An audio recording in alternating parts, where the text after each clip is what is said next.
Bem-vindos à Vichy Soase. Não tomámos o poder, o Rui, por excelentes razões, está fora, o Miguel estará de regresso na próxima semana.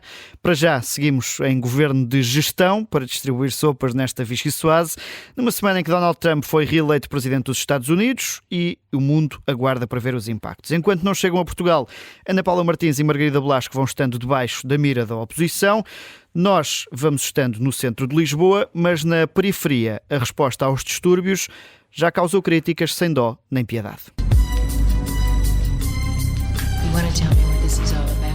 É para retirar a casa, ponto final do parágrafo. Sem dó nem piedade. Todos nós temos bons momentos e momentos menos bons. Que um secretário-geral do PS não faz julgamentos na praça pública de seus eleitos. Andar por aí a opinar e a dizer o que é que os outros são de fazer ou não fazer, a escrever artigos sobre o que é que hão de fazer. Obviamente que este não foi um bom momento.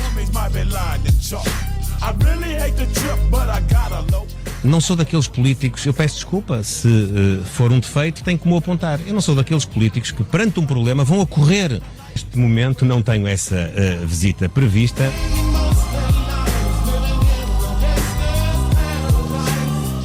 Se há político em Portugal que não é tático, sou eu. Nem sinto que haja nenhuma questão com isso.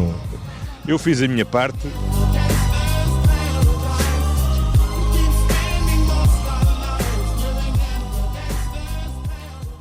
Ainda provocou estragos António Costa no dia em que se assinala um ano desde o polémico parágrafo. Eu sou o Miguel Viterbo Dias, comigo estão as jornalistas Rita Tavares e Inês André Figueiredo. Venha daí a Vichy Soase.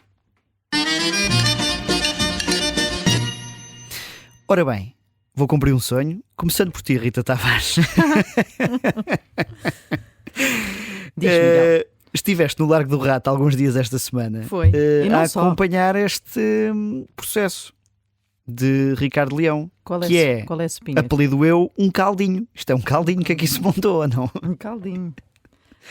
Vou só começar aqui com uma breve apontamento, que é a sopa de colinho. Eu já acho que devemos fazer referência ao que aconteceu na madrugada de quarta-feira, que não foi a nova eleição de Donald Trump. Nem a brilhante vitória do Sporting. Muito menos isso. Mas de um novo sportinguista, não é? Que verdade. nasceu nessa noite, de seu nome Manel, e a quem nós damos aqui os nossos parabéns, porque é importante essa esperança. Ainda podemos corrigir No só a futuro. parte do sportinguismo. Porque o humanismo na Estar. política também é importante. Nós somos magnânimos. Bom, vamos ao caldinho. Vamos o ao caldinho caldinho. foi toda a polémica que se desenrolou depois do caso Ricardo Leão e até onde é que aquilo se Foi deixou parar até seguir. ver. Pronto. Ficou para já na demissão do presidente da Federação da Área Urbana de Lisboa do PS e calhou numa semana algo complexa para Pedro Nuno Santos, porque ele tinha escolhido abrir a semana com um périplo pelos bairros que estiveram na origem dos acontecimentos e dos tumultos das últimas semanas e o líder do Partido Socialista queria vincar essa sua presença no terreno e dedicou o primeiro dia da semana a essas visitas e depois mais 2 dias a reuniões com sindicatos da polícia, mas a coisa não correu totalmente bem, porque Pedro Nuno já levava uma pedra no sapato, que era aquilo, as declarações polémicas do seu presidente, na altura ainda presidente da Federação e autarca de Loures, Ricardo Leão. Foi obrigado logo a falar nisso no primeiro dia, teve de esclarecer todo o assunto e segurou Ricardo Leão em todos os cargos que Ricardo Leão tinha na altura, e a coisa não mais parou, porque depois disso Pedro Nuno Santos acabou por ter um artigo assinado pelo seu antecessor, António Costa, e mais José Leitão e Pedro Silva Pereira, publicado no Jornal Público, em que vinha fazer uma defesa da honra do Partido Socialista como se aquela que tivesse sido feita pelo secretário-geral não fosse suficiente. Criou-se ali um problema e nessa manhã, com Pedro Nuno a querer fazer uma síntese sobre os dias dedicados aos bairros sociais, qual é a primeira coisa de que teve a falar? Novamente, de Ricardo Leão, portanto. Não sei se é caso para dizer que António Costa não pôs mesmo os papéis para a reforma. Não pôs, parece que não.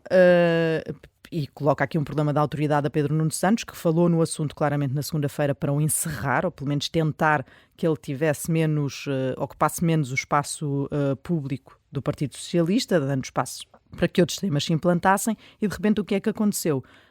Não conseguiu livrar-se disso, veio não só o antigo secretário-geral do partido, como também a sua própria líder parlamentar, que já tinha sido muito vocal sobre o assunto, Ricardo Leão, e entendeu ainda em cima de tudo e já depois destas declarações de Pedro Nuno Santos a tentar acalmar os ânimos, dizer e demitir-se da Comissão Política da Federação do PS em Lisboa. Portanto, estar na oposição é mesmo o cabo dos trabalhos, não é? A começar pelos trabalhos de interiores, digamos assim.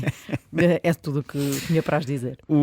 Até porque teve que lidar com a opinião de Alexandra Leitão, que se fez ouvir logo no fim de semana e que era muito crítica para Ricardo Leão, e depois Pedro Nuno, que teve que usar as letrinhas todas para dizer que não fica bem um secretário-geral criticar os eleitos do partido, não é? Sim. Uma posição mais difícil Sim. do que quem não segura isso.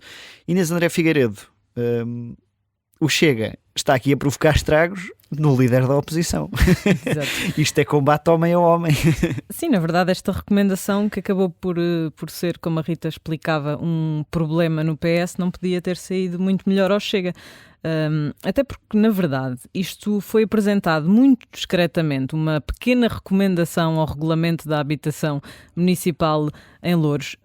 Recordar que durante a discussão a vice-presidente da Câmara do PS, Sónia Paixão, quase desvalorizou esta questão, disse que não havia razão nenhuma para se chumbar a proposta do Chega, porque isso já estava contemplado no regulamento.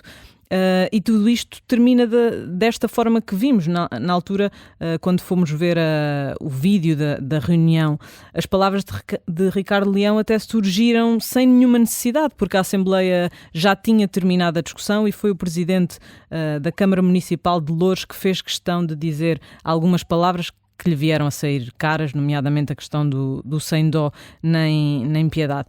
A verdade é que isto, ainda mais com toda esta polémica, está a servir ao Chega, e André Ventura já anunciou que quer que isto seja um tema nacional, que vai fazer uma proposta na Assembleia da República para que isso aconteça, e claro que o facto de, mesmo com o PS dividido sobre esta questão, a recomendação foi aprovada pelo PS e pelo PSD, e isso acaba por dar aqui alguma força ao Chega, mesmo na discussão que vai ser levantada no Parlamento, porque terá de ouvir tanto o PSD como o PS a contrariarem aquilo que foi feito numa autarquia. Agora, depois de tudo isto, é difícil que o Chega tenha a mesma sorte, digamos assim, em aprovar algo do género quando isto chegou aos patamares que chegou, em que até o ex-primeiro-ministro veio reagir. Mas esta é a praia de André Ventura, apostar nas questões polémicas. Desta vez saiu-lhe bem em Loures.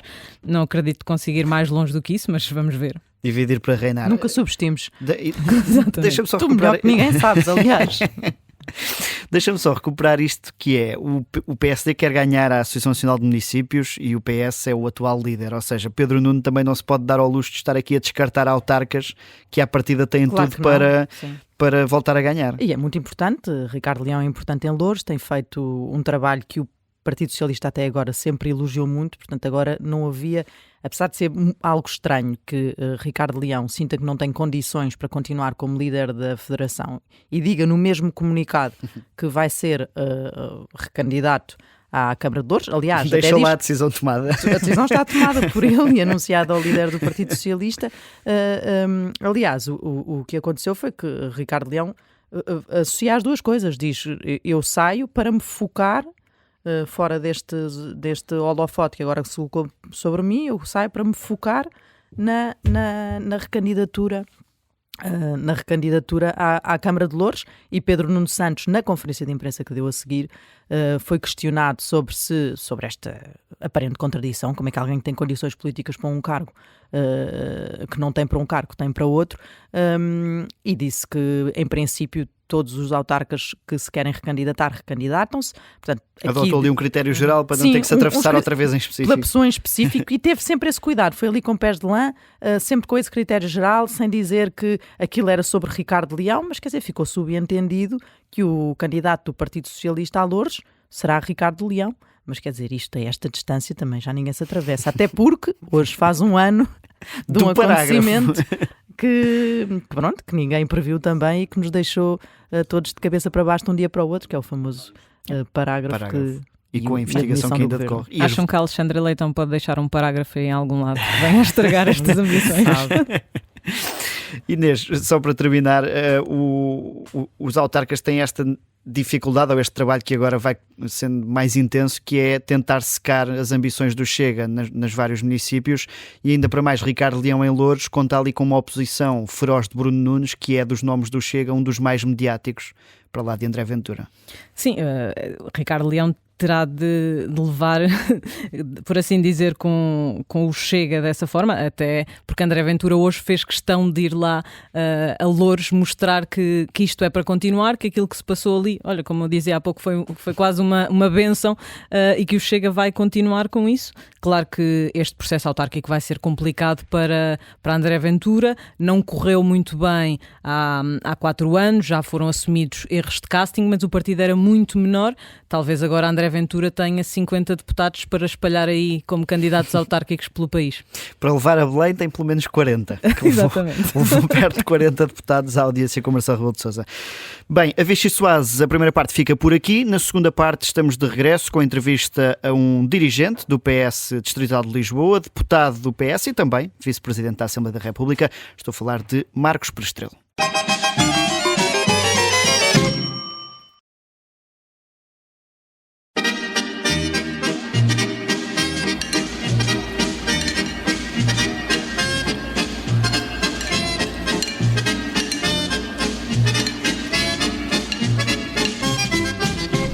Olá, bem-vindos à segunda parte da Vichy Soares. Temos connosco Marcos Prestrelo, vice-presidente da Assembleia da República e membro da direção do Partido Socialista.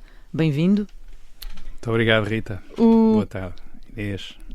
O presidente da Assembleia da República disse numa entrevista recente ao Observador que não mandaria calar o líder parlamentar do Chega se dissesse no Parlamento aquilo que disse na televisão sobre os polícias, que se disparassem mais a matar, o país estaria mais na ordem. Concorda com esta posição da Guiá Branco? As coisas nunca são inteiramente a preto e branco e é difícil, eu diria eventualmente impossível, mandar calar uma pessoa, mas não mandar calar não significa que no fim não constitua uma obrigação, um dever de quem está a dirigir os trabalhos, de advertir acerca da ultrapassagem de determinados limites e da utilização de determinada linguagem que, fora do contexto parlamentar, pode constituir um crime. E que no contexto parlamentar não é, porque está ao abrigo da imunidade que protege a liberdade de expressão dos deputados. Mas o Presidente da Assembleia da República diz precisamente que aquilo que pode ser um crime há de ser julgado depois e por outras instâncias que não a Assembleia da República, e daí ele achar que não deve intervir. Se estivesse, por exemplo... O regimento da Assembleia da República confere ao Presidente da Assembleia da República os poderes necessários para que o debate se prossiga dentro de um quadro de normalidade democrática e de normalidade de linguagem. Os poderes do Presidente da Assembleia da República não estão limitados à utilização de determinados vocativos em direção aos outros deputados. A função do Presidente da República não é garantir que o deputado trata o deputado a quem se dirige por seu deputado e não por tu. Também tem esse dever, porque o debate deve decorrer dentro de regras de urbanidade e de deferência e de respeito das pessoas umas pelas outras. Agora, eu entendo que o Presidente da República, do Presidente da Assembleia da República, também dentro dos seus limites, tem o dever de advertir quando os deputados ultrapassam determinados limites. Há parlamentos onde esse dever é levado ao ponto de os deputados serem expulsos da sala, proibidos de assistir a sessões durante um número determinado nas regras de sessões seguintes. Há inclusivamente até multas pecuniárias Nós não temos Mas acha que devíamos chegar tradição. até aí? Não, acho que não. Portanto, nem tanto ao mar, mas também nem tanto à Acho terra, que não. de ficar por esta Acho que nós temos não instrumentos. intervenção? Devia-se Eu acho- intervir mais? Eu acho que nós temos instrumentos suficientes e penso que o Presidente da Assembleia da República, independentemente dessa afirmação ou de outras que tenha feito, tem utilizado com granos salis, com sabedoria, os instrumentos que estão ao seu dispor para manter o debate dentro de alguma urbanidade. Acha que tem feito melhor do que os vezes- antecessores? Eu não quero fazer essas comparações. Cada um fez o seu trabalho de acordo com o entendimento que fazia do regimento.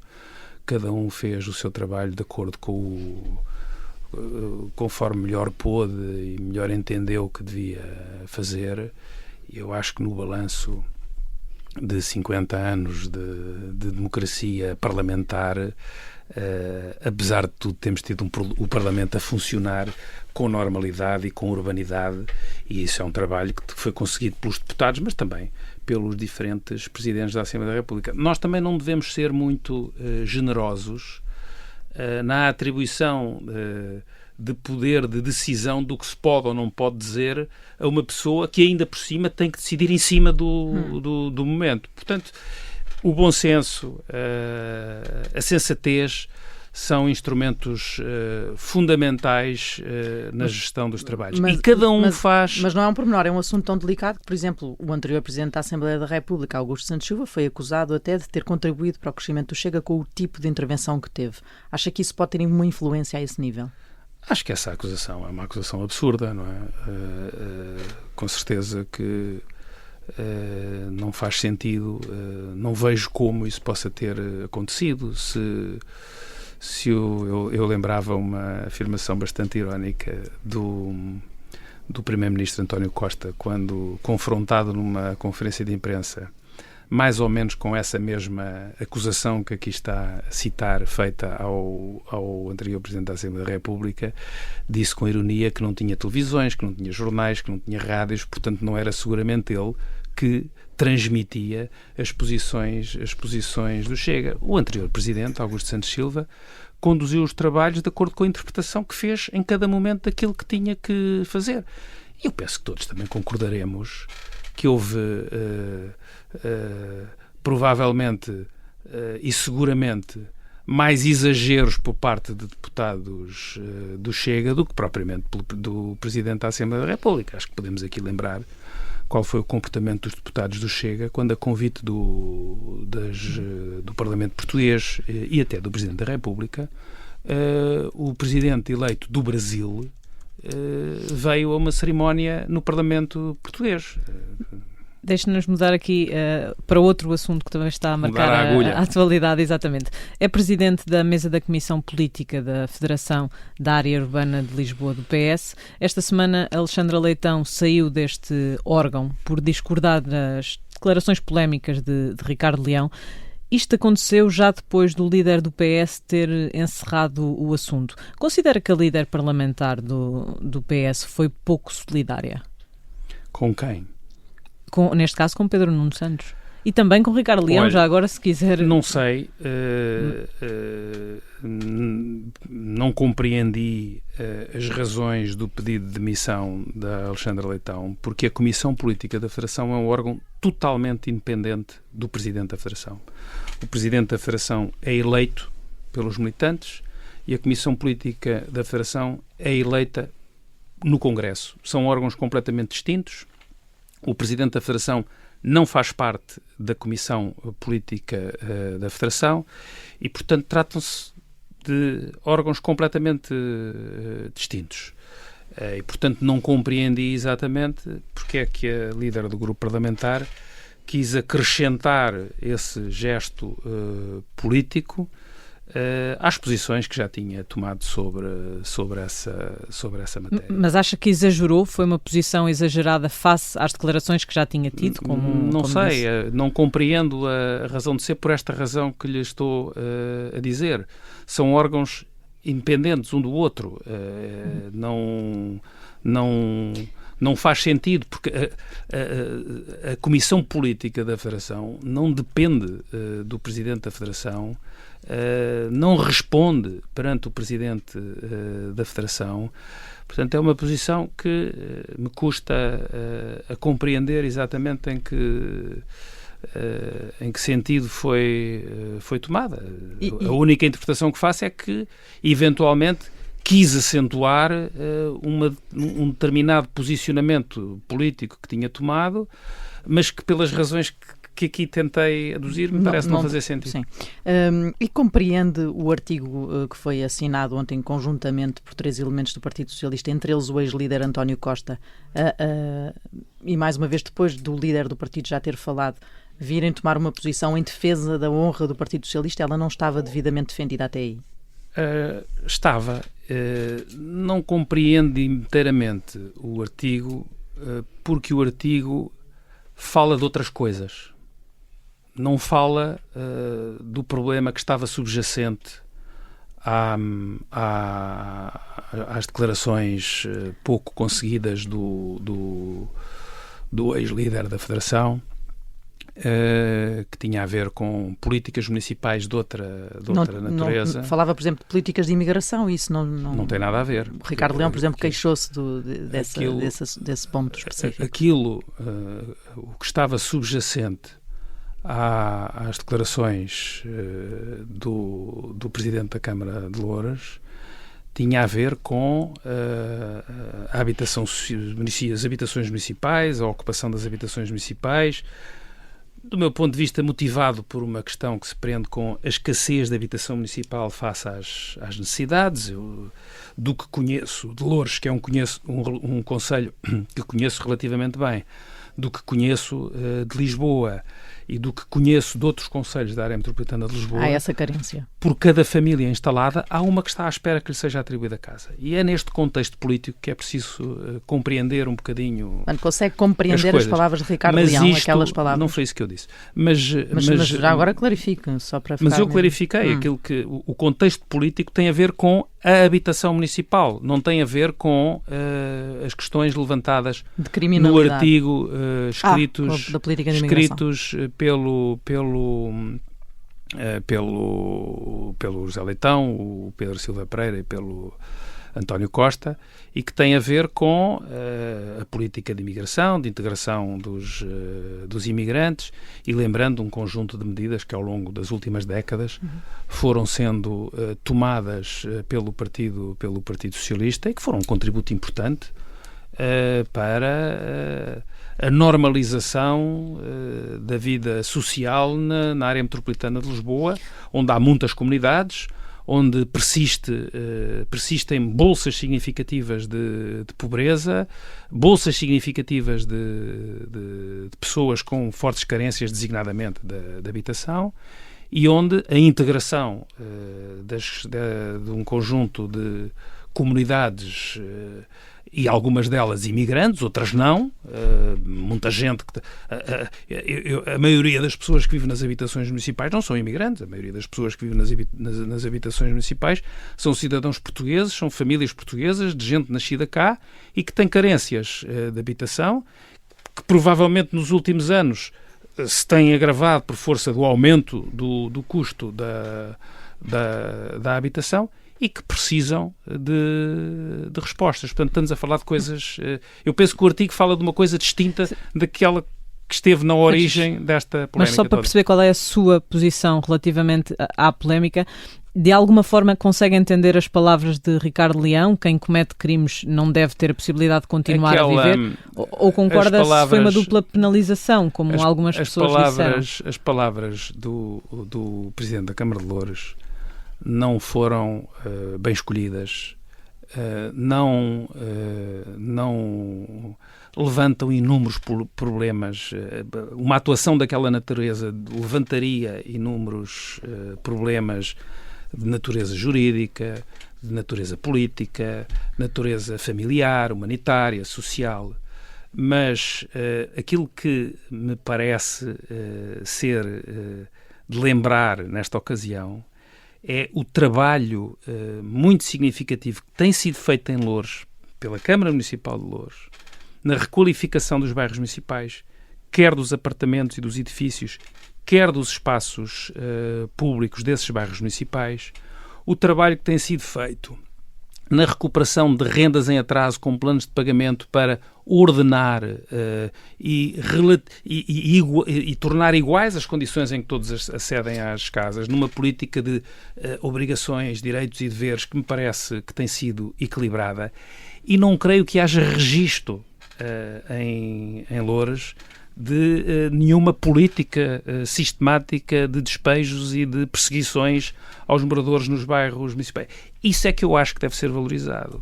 A Câmara de Loures tem tido uma política positiva de integração e está, aliás, é uma das câmaras, aliás, que procura aproveitar os fundos comunitários disponíveis para isso para construir mais habitação municipal e valorizar o património municipal que já existe. E depois de se ter demitido da presidência da Federação de Lisboa do PS, alguém como Ricardo Leão, que acredita que não tem condições para ser líder dessa federação, daí ter-se demitido, tem condições para ser recandidato pelo PS à Câmara?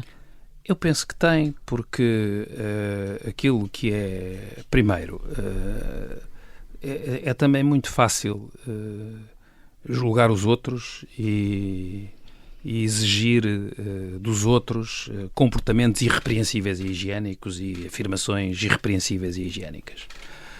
A vida não é assim. A vida às vezes tem complexidades, às vezes dizemos coisas que não devíamos dizer, às vezes cometemos erros, mas a vida tem que continuar. E, sobretudo, o que responde e aquilo que deve levar-nos a emitir um juízo sobre as pessoas é a ação, e sobre os políticos, é a ação política que essas pessoas e que esses políticos desenvolvem. O trabalho que fez, desculpa as palavras menos felizes. E eu penso que a Câmara de Loures, sob a presidência do Ricardo Leão, e se for, por exemplo, comparar com os anteriores anos de presidência de outro partido, melhorou significativamente o trabalho que tem feito nos bairros municipais e as condições de vida em que as pessoas vivem nesses bairros. E isso vale muito mais do que qualquer coisa que tenha dito e não devesse ter dito. Vamos avançar aqui para outro tema bastante atual, o Orçamento do Estado. O PS absteve-se na votação do Orçamento na Generalidade, prometeu fazer o mesmo na votação final global, o que resulta na viabilização da proposta,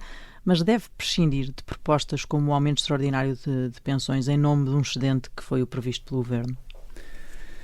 Eu penso que as declarações do Secretário-Geral do Partido Socialista nesse sentido foram certas e em minha opinião coincidem com aquele que deve ser o posicionamento do Partido Socialista. O Partido Socialista considera este orçamento mau. Eu diria até que o que vamos sabendo, porque o orçamento nunca se percebe exatamente o que é que lá está dentro à primeira, vai sendo descascado. Quanto mais mergulhamos no orçamento, melhor percebemos o quão mau ele é e como é péssimo. E o primeiro sinal de que o orçamento é mau é que tem um crescimento de despesa superior ao crescimento da riqueza do país. Neste orçamento está previsto gastar mais dinheiro, a despesa vai crescer mais do que a riqueza do país, em termos percentuais. Eu acho que o Partido Socialista tem a obrigação, e está a fazê-lo, de denunciar essa incongruência, porque isso vai implicar ou mais dívida pública ou mais impostos, porque alguém tem que pagar as contas que vamos fazer. E o Partido Socialista deve assumir o compromisso claro de que apesar de considerar o orçamento mau, não vai contribuir para agravar um aspecto essencial que é preciso manter no orçamento, que é o equilíbrio das contas públicas. E a proposta de lei do Orçamento de Estado que o Governo entregou na Assembleia da República, apesar de prever um saldo orçamental positivo, e eu estou convencido, aliás, que no final o saldo orçamental até será melhor do que aquilo que está previsto. O Conselho de Finanças Públicas está a prever isso. Sim, porque o orçamento está, além do mais, tecnicamente mal feito, mas penso eu que propositadamente, para que o Governo faça uma espécie de gestão de caixa do orçamento com cativações orçamentais maiores do que alguma vez existiram. Mas isso ainda não dá mais argumentos para propostas de alteração como esta do aumento extraordinário das pensões? Não dá, porque o Governo, aquilo que o Partido Socialista tem que fazer é, de alguma forma, contribuir para que o orçamento se possa desequilibrar mais. E a execução orçamental é da responsabilidade do Governo, e o Partido Socialista não pode contribuir com argumentos para que o Governo tenha desculpas para uma execução orçamental inadequada. O orçamento é mau, tem um mau planeamento das receitas, tem um mau planeamento das despesas e acaba por confiar na gestão de caixa de um número, num valor exorbitante de cativações, recordando eu que o Dr. Miranda Sarmento, quando era porta-voz do PSD para as finanças públicas, chamava ao Ministro das Finanças de então, não Ministro das Finanças, mas o Ministro das Cativações. Agora, ele, Ministro, o mesmo Miranda Sarmento, já não porta-voz das Finanças, mas Ministro das Finanças, é ele próprio que tem o valor maior de sempre para fazer cativações. E essa contrariedade, essa contradição tem que ser explicada pelo Ministro das Finanças e pelo Primeiro-Ministro. O seu nome tem sido indicado para concorrer à Câmara Municipal de Cascais nas próximas eleições autárquicas, no ano que vem. Vai entrar nesse combate? Então, essas coisas serão tratadas a seu tempo e penso que ainda não é o tempo dessas coisas serem tratadas. Mas é uma hipótese completamente fora da sua cabeça. Eu, como lhe disse, essas coisas são de ser tratadas a seu tempo. Fico muito lisonjeado por as pessoas pensarem que eu tenho boas condições para um desafio dessa natureza, mas a seu tempo essas coisas serão tratadas. E a liderança de Pedro Nuno Santos fica fragilizada se o PS tiver uma derrota nessas eleições autárquicas? O PS não vai ter uma derrota nas eleições autárquicas. O PS tem todas as condições para ter uma vitória nas eleições autárquicas. Quando um partido político tem uma vitória, a sua liderança fica fortalecida. Quando um partido político tem uma derrota, a sua liderança naturalmente não fica tão fortalecida, fica naturalmente fragilizada. Isso é da natureza das coisas, mas isso não quer dizer que se atire a toalha ao chão. Ainda sobre presidenciais, Mário Centeno é o melhor candidato que o PS pode ter para recuperar a presidência da República em 2026? Acho que é um belíssimo candidato. O Mário Centeno seria um belíssimo candidato à presidência da República. É uma pessoa que deu provas ao longo da sua vida pública, de rigor, de sensatez, de fácil relacionamento com as pessoas, de boa capacidade de comunicação, de sentido institucional. Tem um conjunto de características que fazem dele um belíssimo candidato. E se ele decidir candidatar-se, porque as candidaturas presidenciais são iniciativa dos próprios, se ele decidir candidatar-se, penso que o Partido Socialista não ficaria envergonhado, pelo contrário. É o melhor nome? É o melhor nome dentro do partido, dentro da família do Partido Socialista? Isso é muito difícil dizer. Há outros que já foram avançados nos últimos anos, Augusto Santos Silva, por exemplo. É um belíssimo nome, outros também seriam belíssimos nomes, mas a verdade é que isso depende da iniciativa pessoal de cada um e da disponibilidade de cada um. Porque é que eu hei de estar aqui a dizer que também o António Costa era um belíssimo candidato presidencial se ele não está disponível para isso? Bom, vamos passar aqui para a próxima parte do nosso programa, o Carne ao Peixe. Já conhece as regras, tem duas opções, assim, só pode escolher uma. Vamos a isto. Quem preferia levar ao Santini, ali mesmo perto da Câmara de Cascais, em 2026? Mário Centeno ou Augusto Santos Silva? É mais fácil levar o Mário Centeno, que vive mais perto, ter que ir ao Porto buscar o Augusto Santos Silva, mas eu acho que os dois gostam de gelados. Numa segunda volta das presidenciais, quem escolheria? Almirante Gouveia e Melo ou Luís Marques Mendes? Ai, que malandrice! Era preciso que não houvesse nenhum candidato apoiado pelo Partido Socialista a passar à à segunda volta. Daí a pergunta, não é? Já era a segunda volta. Sabe qual é a vantagem do voto? É que é secreto. E também pode pôr o dedinho em cima da carinha. Mas Não, aqui nem assim. Já houve quem tivesse feito e resultou. Mas não foi só o dedo, o gesto era com a mão, não era? Põem a mão em cima da cara e votam. Preferia que o PS voltasse ao poder, mas com a geringonça, ou mantinha-se 8 anos na oposição? O Partido Socialista é um partido de poder. É um partido que tem um projeto político para o país e deve criar as condições para exercer o poder. Como dizia o outro, eu já fui governante e já estive na oposição. É melhor ser governante. Para terminar, quem preferir ter como adversário numa possível candidatura a Cascais, Nuno Piteira Lopes ou Santana Lopes? Isso é o Lopes e companhia, não é? Lopes e Lopes. Primeiro era preciso eu ser candidato, depois logo se veria. Vamos deixar esta passar. Quase a chegar ao fim Eu pensava que o carne ao peixe era só uma dose, afinal tem várias doses. Tem. E não há nenhuma vegetariana. Não queremos que ninguém saia daqui com fome. Não sei se dentro Nós abrimos exceções quando vêm vegetarianos. Está bem. Oferecem tofu ou Aceita. Quase a chegar ao fim da refeição, fica a faltar a sobremesa. Marcos Postrelo, que música é que nos trouxe para encerrar o programa? Bom, eu trouxe uma música da Patti Smith chamada People Have the Power e escolhi essa música porque nós vivemos hoje no rescaldo das eleições americanas, onde o povo falou e mostrou que é o povo quem mais ordena, e neste caso foi o povo americano que escolheu. Uma escolha que não terá agradado a muitos europeus, mas é aos americanos e ao povo americano que lhe compete fazer essa escolha. E por isso escolhi esta música pelo título, também pela esperança que na sua letra é transmitida, mas também porque esta música foi editada em 1988, um ano antes da queda do Muro de Berlim. E porquê escolher esta data e que para mim é muito simbólica?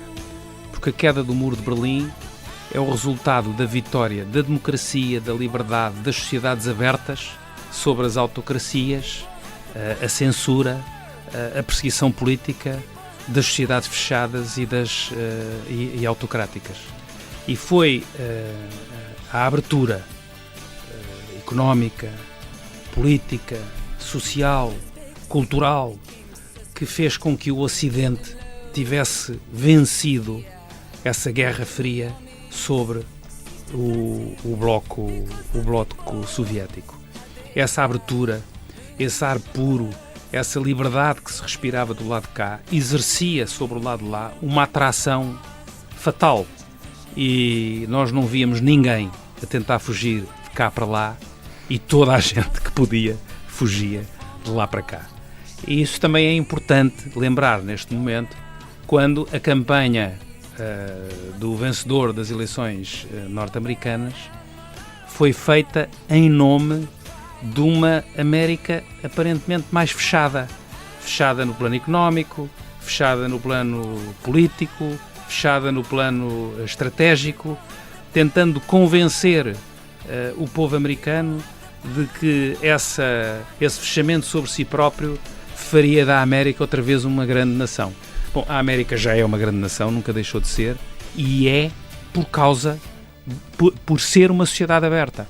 E felizmente no discurso de vitória que o presidente eleito fez, essa componente do fechamento já se diluiu um bocadinho. Bom, e é com essa esperança que terminamos o nosso programa. Obrigado, Marcos Postrelo, por ter vindo. Foi um gosto estar aqui. Quanto a nós, para a semana voltamos. Até lá, pode ouvir-nos em podcast nas plataformas habituais. Até para a semana.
Obrigado.